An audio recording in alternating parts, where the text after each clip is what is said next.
Même si depuis trop longtemps tu as refusé de lui parler, Jésus connaît tes sentiments, il est toujours prêt à recommencer. Bonjour bien-aimés dans le Seigneur, et soyons les bienvenus dans la présence de Dieu. Amen. Par sa grâce qui nous donne d'être vivants et d'honorer à se rendre devant lui ce matin. C'est un privilège qu'il nous accorde. Alléluia. Amen. Nous ne saurions oublier de saluer nos très chers téléspectateurs qui disposent des précieuses minutes de leur temps pour suivre vidéo. Bien-aimés, nous vous saluons et nous vous encourageons davantage dans cette disposition par rapport au message vidéo que vous suivez. Et nous le répétons parce que nous croyons que vous disposez des minutes de votre temps à Dieu. Il sait parfaitement comment s'en servir pour œuvrer pleinement dans vos vies selon ses plans parfaits. Alléluia. Amen. Nous nous remercions, Seigneur, pour ce moment, afin qu'il nous disputons selon sa grande bonté un cœur et des oreilles de disciples. Père Tout-Puissant, notre roi et notre Dieu, nous te élevons, nous te bénissons. Nous glorifions, nous rendons ton Saint-Nom, nous reconnaissons ta grâce, ô Père éternel, ce matin, au privilège que tu nous donnes d'être présent au devant de toi. Père Tout-Puissant, par rapport à ce moment éternel, du partage de ta parole nous conduit. Seigneur, nous te supplions encore, éternel, de nous donner un cœur et des oreilles de disciples. Que ta parole trouve, Seigneur, notre Dieu, une place de joie dans nos cœurs. Qu'elle s'y dépose, ô Père, en tant que semence de vie, et qu'elle puisse apporter ta vie au travers de nous, à la gloire de ton Saint-Nom, au nom de Jésus-Christ de Nazareth. Amen. Amen. Nous asseoir, bien-aimés. Nous bénissons une fois de plus le Seigneur pour sa grâce et le matin, ce moment auquel nous conduit, savoir le partage de sa parole. Et nous voulons nous étendre davantage sur le thème que nous avons introduit dimanche passé, la vive interpellation du Seigneur. Il tournait en ce temps à ceux qui s'étaient rassemblés autour de lui. C'est au premier disciple, mais aussi la foule vers lui. Certainement à cause de ce qui émanait de lui. Les guérisons, les délivrances, et quelquefois, il a attiré les foules. Alléluia. Beaucoup de gens l'entouraient et il a donné cette interpellation solennelle en disant à tout un chacun de la foule et bien entendu aussi les disciples que celui qui veut nous suivre, qu'il renonce à lui-même et qu'il se charge chaque jour de sa croix afin de nous suivre. Alléluia. Ceci nous amène à voir suivre le Seigneur est au-delà de ce que nous recevons de lui. Amen. Si tu suis seulement le Seigneur parce que tu as reçu ou tu reçois quelque chose de lui, c'est que tu n'as encore rien compris. Parce que tous ces miracles, toutes les délivrances et tout ce qu'il peut nous donner ne nous garantit pas l'éternité avec nous. Donc nous devons chercher au-delà du Seigneur. Nous devons chercher le Seigneur lui-même. Alléluia. Il continue à dire que si quelqu'un aime sa propre vie plus que lui, il n'est pas digne de lui. Alléluia. Et celui qui va chercher à conserver dans ce siècle-ci ou dans ce monde-ci va la perdre. Parce que la vie que nous avons, cette vie physique, elle est de courte durée. Alléluia. Même si quelqu'un a vécu 100 ans ou même 200 ans, un jour va arriver, cette vie-là va se terminer. Et quelle sera la suite? Alléluia. C'est pourquoi il nous invitait à faire quoi? À perdre notre vie. D'où le terme sa vie maintenant. Et la retrouver pour l'éternité. Alléluia. Et perdre sa vie, c'est accepter de ne plus décider de soi-même. Amen. Parce qu'on s'est engagé avec le Seigneur. Alléluia. On a donné sa vie, comme on dit le plus communément.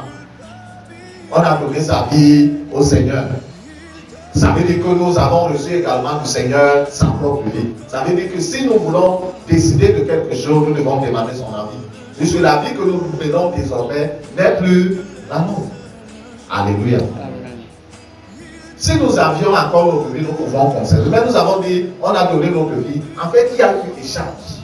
Pendant que nous donnons notre vie, pécheresse, rebelle à Dieu, au Seigneur Jésus-Christ, lui qui nous donne sa vie d'obéissance, sa vie de sion, sa vie de justice, de sanctification, afin que nous puissions être en bon terme avec son Père.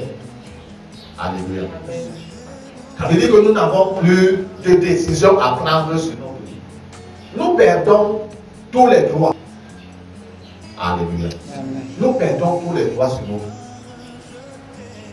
Quand nous voulons faire quelque chose, nous devons vérifier si ce que nous voulons faire est en accord avec la volonté de Dieu pour nous, est en accord avec son plan pour nous. Alléluia. Afin que nous puissions mener une vie qui lui est agréable. La Bible nous rapporte que le Seigneur Jésus-Christ, de sa naissance jusqu'à son mort, n'a commis aucun péché. Amen. Amen. Et c'est cette vie-là qu'il nous a donnée pour que nous commencions à prendre une vie ou à mener une vie sans péché. Ce qui n'est pas facile.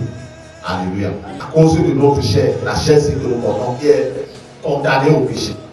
Mais il nous a donné sa vie qui est plus forte et plus effective que le péché. Parce qu'il a vécu cette et sans péché. Donc nous puissions désormais nous accorder avec lui, nous soumettre à sa volonté pour pouvoir mener une vie sans péché. Alléluia. Et c'est ainsi que nous serons en train de nous préparer par rapport à l'éternité avec lui. Amen. Amen. Ça veut dire que si nous vivons sur cette terre sans nous accorder avec Dieu, ou sans nous préparer par rapport à l'éternité avec Dieu, ce n'est pas quand nous allons mourir et qu'un grand révérend va venir faire un monde donné et dire, déclarer que nous sommes dans l'éternité avec Dieu, que cela va se passer ici. Alléluia. L'éternité avec Dieu, c'est pendant que nous vivons encore. Nous décidons de mourir en nous-mêmes, de renoncer à nos propres vies, à nos missions, pour vivre pour la cause de la bonne nouvelle et du Seigneur. C'est ce qui nous garantit. Donc, si nous demeurons dans cette marche, l'éternité avec Dieu. Amen. L'on lit ce matin dans l'Évangile selon Jean.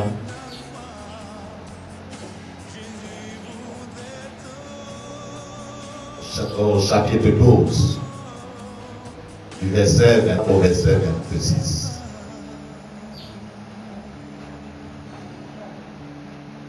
Jean chapitre 12, verset 24 à 26.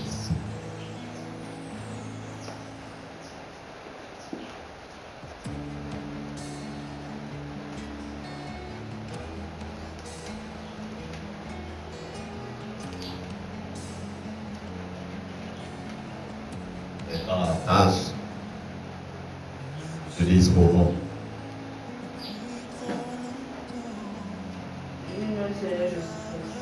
Amen. Jean, chapitre 12, verset 24. En vérité, je vous le dis, si le blé qui est tombé en terre ne meurt, il reste seul. Mais s'il meurt, il porte beaucoup de fruits. Verset 25. Celui qui aime sa vie la perdra, et celui qui aime sa vie la conservera pour la vie éternelle. Verset 26. Si quelqu'un me sert, qu'il me suive, et là où je suis, là aussi sera mon serviteur.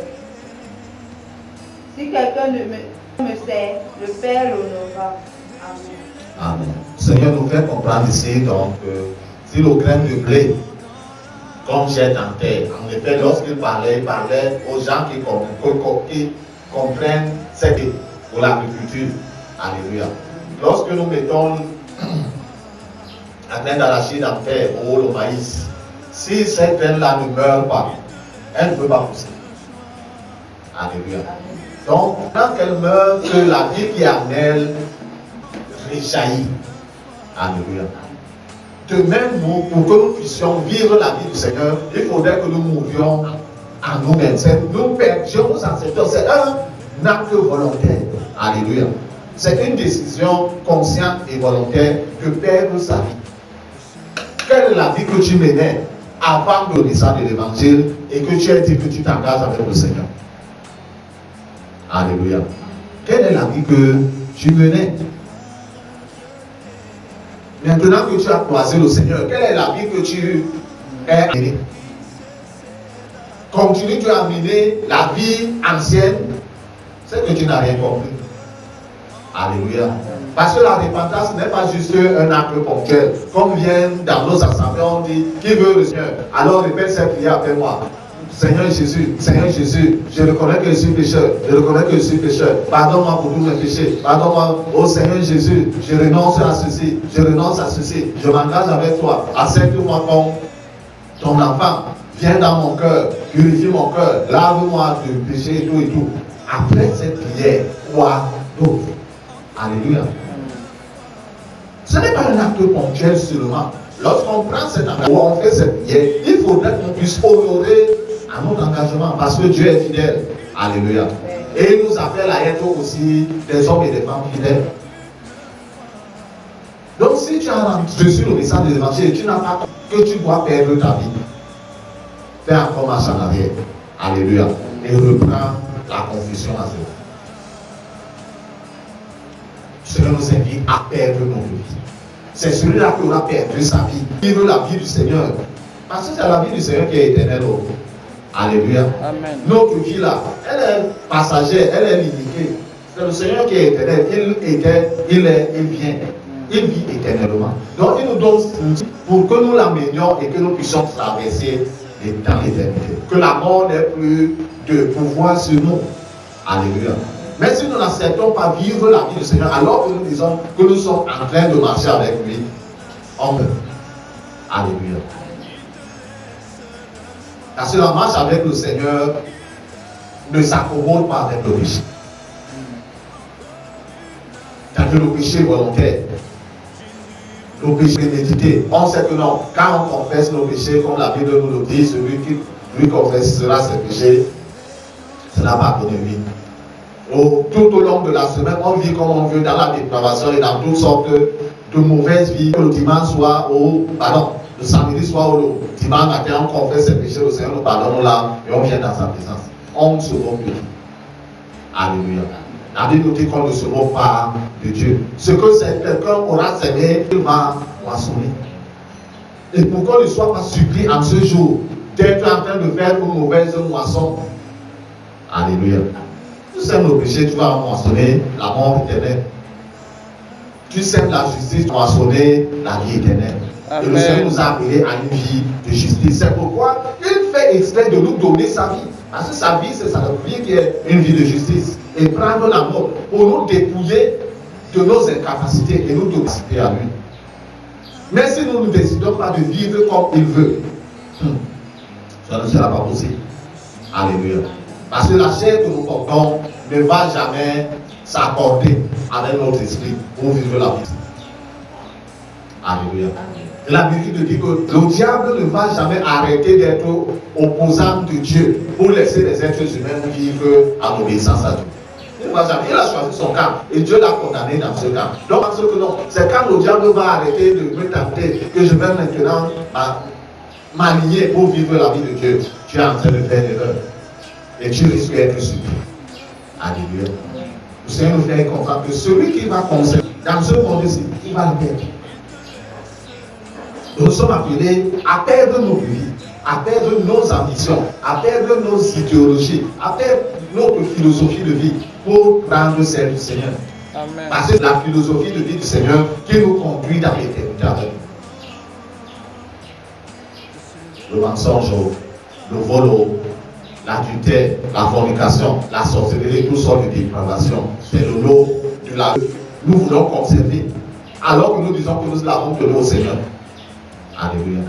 Par contre, le Seigneur nous donne sa vie de justice, sa vie de sainteté, d'obéissance et de soumission pour que maintenant cette vie, même si nous mourons, dans cette espérance-là, la mort ne va pas nous retenir. Lorsqu'il viendra, il nous ramènera de la mort là. Amen. Alléluia. Or, la vie éternelle là, chacun veut vivre comme il veut, il passe. Quand tu meurs là, même si c'est l'homme de Dieu, le groupe du monde qui vient faire le serment lors de ta veillée, d'enlever le corps, la veillée le soir et qu'il t'appelle, il n'y a plus d'espérance. Bien-aimés, nous citons le Seigneur, que le Seigneur bénisse sa sainte parole dans nos cœurs, surtout et surtout que nous puissions précieusement la garder afin de la mettre en pratique. Alléluia. Père tout-puissant, Dieu de fidélité, de grâce, merci pour ta parole que tu nous adresses ce matin. Et Père de fidélité, que ta main de grâce œuvre ainsi dans la vie de chacun d'entre nous qui l'a, Seigneur notre Dieu, entendu. Pour la garder, Seigneur notre Dieu, et la mettre en pratique à la gloire de ton Seigneur. Je lève ma voix, Père éternel, notre Dieu, pour cette personne, que soit une femme, Père éternel, quel que soit son âge, à qui tu accorderas la date de croiser ce message vidéo, donne à la personne une bonne disposition. Quand Seigneur notre Dieu, nous pas suivant ce message vidéo, ô Père éternel, notre roi, qu'elle entende ta voix au travers de la mienne, et qu'elle te doit se disposer à ton interpellation, éternel Dieu, au nom de Jésus-Christ de Nazareth. Et pendant que la personne dispose les minutes de son temps à suivre ce message vidéo, visite également tous les aspects de sa vie, toi qui connais parfaitement chaque être humain, au-delà de ses attentes, au-delà de ses estimations, au-delà de ce que cette personne connaît de sa vie, intervient au nom de Jésus de Nazareth. Oh papa, si se trouve une de l'ennemi, un chantier de destruction qu'il avait engagé, Père éternel, quitte ce chantier au nom de Jésus de Nazareth. Arrête, Père éternel, l'action que l'ennemi menait comme David, cette personne.